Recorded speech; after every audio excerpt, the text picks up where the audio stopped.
Y bien, estamos con Miguel Yusti, que es filósofo, es jefe del Departamento de Humanidades de la Universidad Católica, ha publicado varios libros, uno en 1999, Alas y Raíces, que me parece, no sé si lo que llegamos a comentar acá en el programa.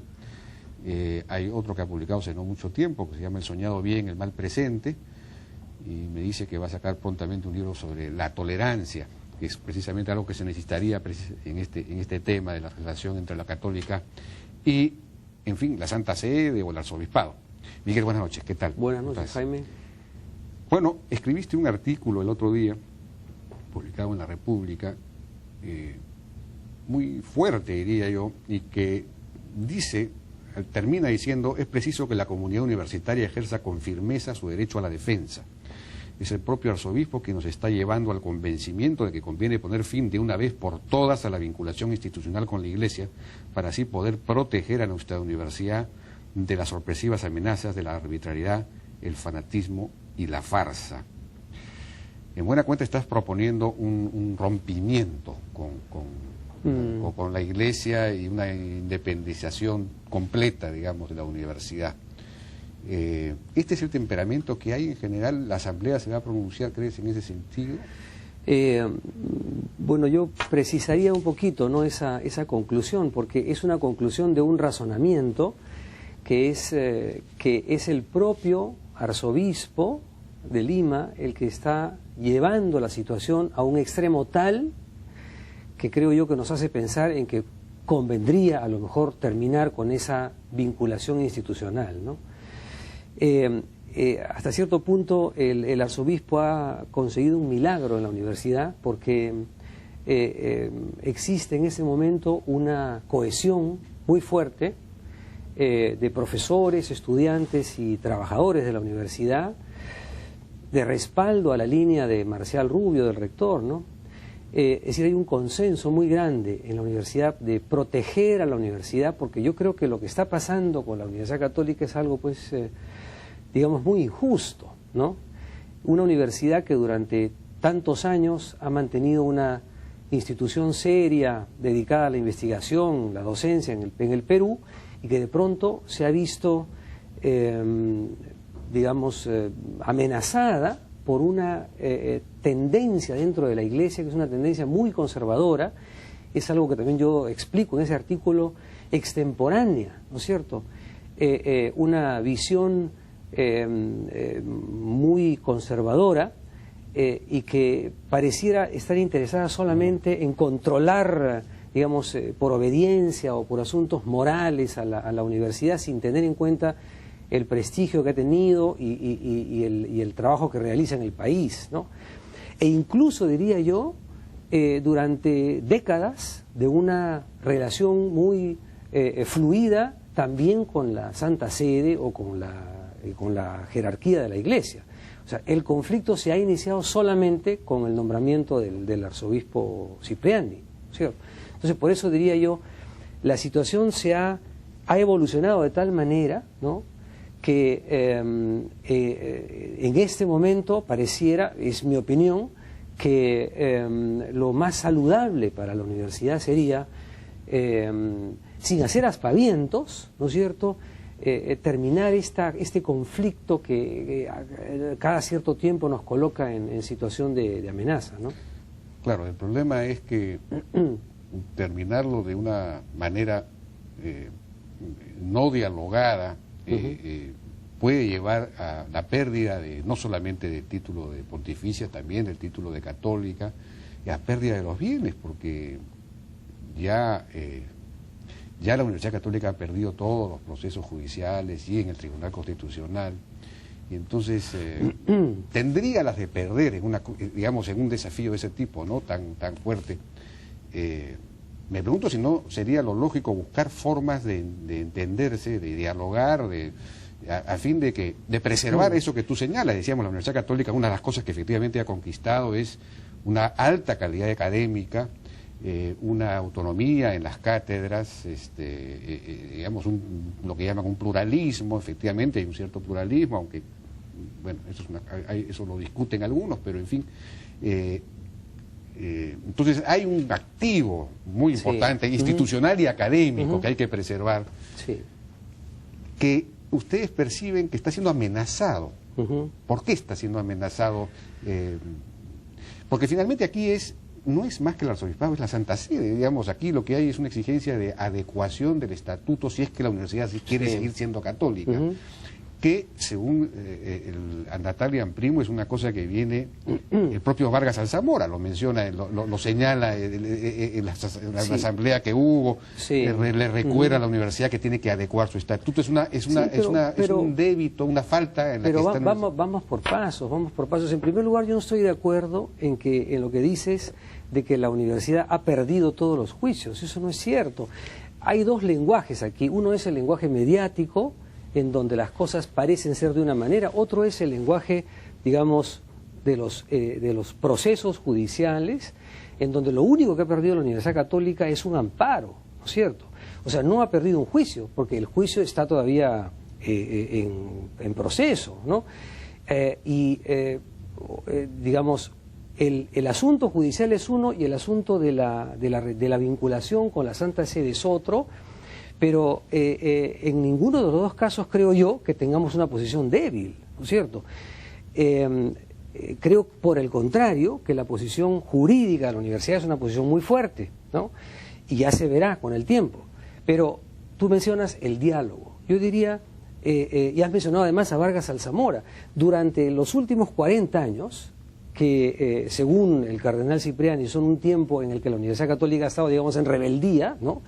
Eso es falso. Ha habido un diálogo permanente con la Santa Sede y solamente se ha roto, eso es lo curioso, cuando ha intervenido el Monseñor Cipriani, porque el propio Vargas Alzamora estaba de acuerdo con la adecuación del estatuto de la universidad a los requerimientos puestos por la Santa Sede. Es decir, ha habido...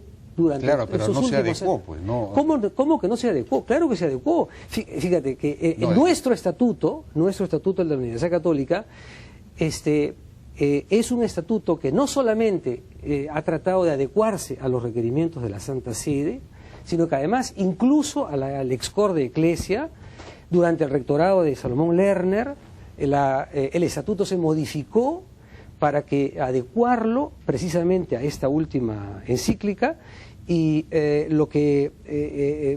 ese estatuto modificado fue aceptado por Monseñor Vargas Alzamora y fue llevado al Vaticano y eso se detuvo. Pero quiero decir, en ese estatuto está prevista la presencia de la Iglesia en una serie de instancias e incluso los rectores de la universidad deben ser ratificados por Roma y han sido todos ratificados, incluyendo a Salomón Lerner, hasta que el siguiente rector, que fue cuando ya le tocó a Monseñor Cipriani, ya no fue ratificado. O sea, quiero decir, no es cierta esa imagen que se transmite en los medios de que la Universidad Católica no haya estado dialogando con la Santa Sede. No, pero la información que dan, por lo menos ellos, que da Natalia Primo, que es el abogado del arzobispado, es que hay unos documentos del propio cardenal, de Vargas Alzamora. Creo que es una comunicación a la Asamblea Estatutaria, no recuerdo exactamente en este momento la argumentación, pero en la que él recuerda que tiene que adecuar el estatuto y que eso que se ha hecho todavía no está bien hecho, en fin. Siempre ha habido, y por eso es que han estado viajando a la Santa Sede a tratar de llegar a un acuerdo nunca ha llegado, digamos, el acuerdo nunca se ha llegado a producir del todo. Eso es cierto, y por eso es que ahora, en fin, ya la cosa está... llegando a un punto, pero el temor es a que, más que yo me imagino, es a la intervención que pueda tener Cipriani en la Universidad Católica si es que se aceptara, digamos, los cambios estatutarios que se están pidiendo, que está pidiendo la propia Santa Sede. Ahora, eso no podría ser materia de un acuerdo, de un arreglo, oiga, ¿usted hasta dónde va a llegar? Porque ellos, cuando se lee las cosas que dicen, ellos nombrarían solamente a los profesores de teología, en fin, no tendrían mayor, eso es lo que dicen, claro, pero no se puede llegar, no se puede pactar una especie de acuerdo, incluso por escrito, hasta donde, digo, para preservar la propia Universidad Católica, ¿no? No, pero justamente, tú también decías hace un momento que si se llegara a producir un distanciamiento, que es lo que yo diría sería lo más sano, un distanciamiento, tú decías perdería el título de católica, perdería el título de pontificia. Eso no es tampoco tan cierto, ni tan seguro o tan necesario, ¿no? Ya hay precedentes, además la universidad no necesariamente, ¿por qué los va a perder? O sea, esos son suposiciones sobre la base de un estudio, digamos, jurídico que no es adecuado, o en todo caso tendrá que ser materia de discusión, ¿no es cierto? Pero la universidad no tendría por qué perder el título de católica. La Universidad Católica de Lovaina, en Bélgica, y la Universidad Católica de Nimega, en Holanda, se han distanciado de la Santa Sede. De una manera, digamos, paulatina, en razón o por causa de los mismos problemas que se están presentando ahora, ¿no es cierto? Y no han perdido ni su título, ni sus bienes tampoco, ¿no es cierto? Porque esa es otra cosa, que la situación de la Universidad Católica es muy particular. La Universidad Católica no fue creada por el arzobispado ni por una congregación religiosa, es una asociación civil desde sus inicios. Entonces, bueno, eso no es lo que dicen ellos, si te muestra papeles, claramente los estatutos de fundación, sí, es el arzobispado, es la congregación de los Sagrados Corazones, no es la congregación de la...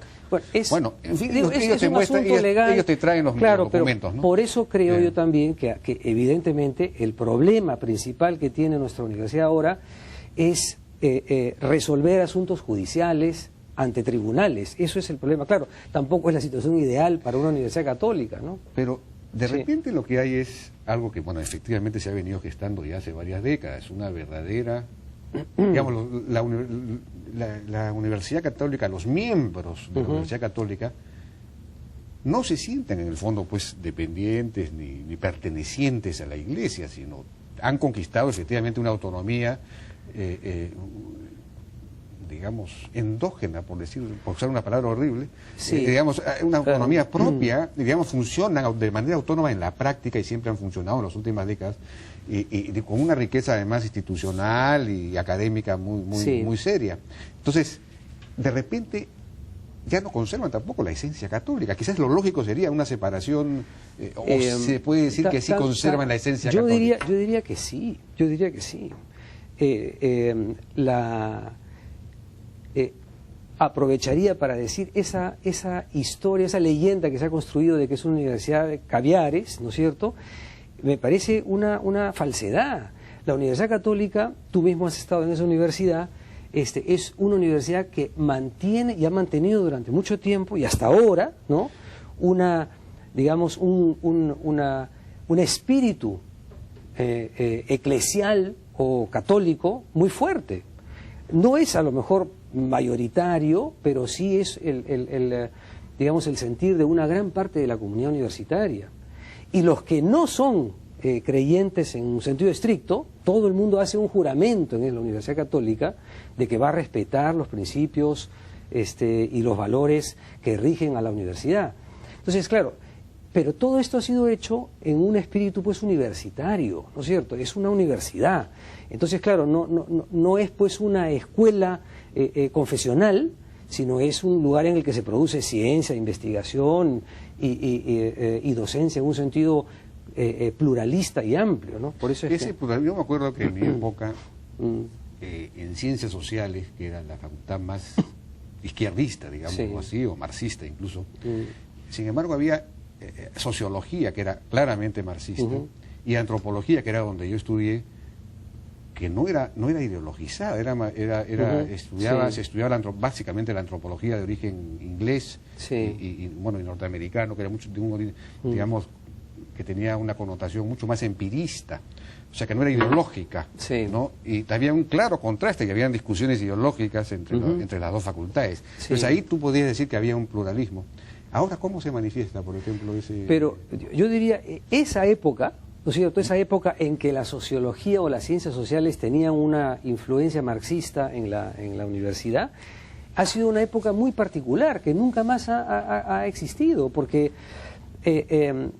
después vino una crisis de las ciencias sociales, y ahora hay un cierto repunte, pero ya no en un sentido marxista. Es decir, marxistas son muy pocos en la Universidad Católica, y además, digamos, en Derecho, en Ingeniería, en Psicología, en Centrum,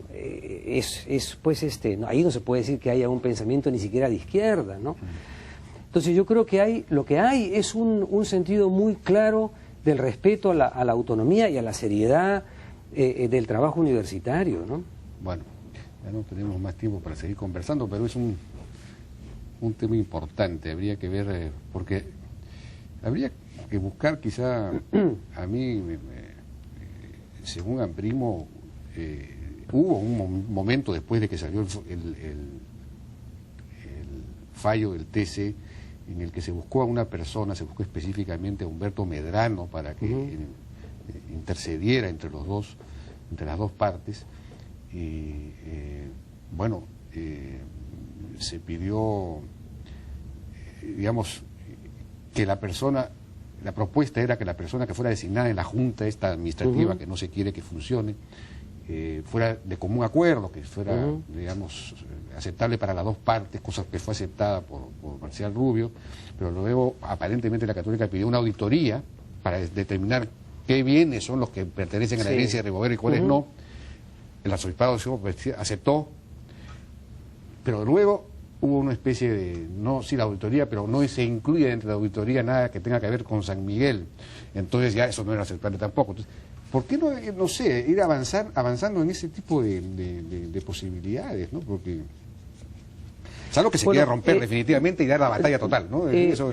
Es que, digamos, yo digo, si se llega a romper, se llegará porque nos vamos a ver forzados a eso, ¿no es cierto? Yo creo que la actitud de la Universidad Católica nunca ha sido de tomar la iniciativa por una ruptura, al contrario, de llevar hasta donde sea posible un diálogo que no vea pues en peligro la autonomía y el trabajo serio de una universidad, ¿no? Sí, pues, bueno, seguiremos conversando, Miguel. Muchas gracias por su participación. Muchas gracias.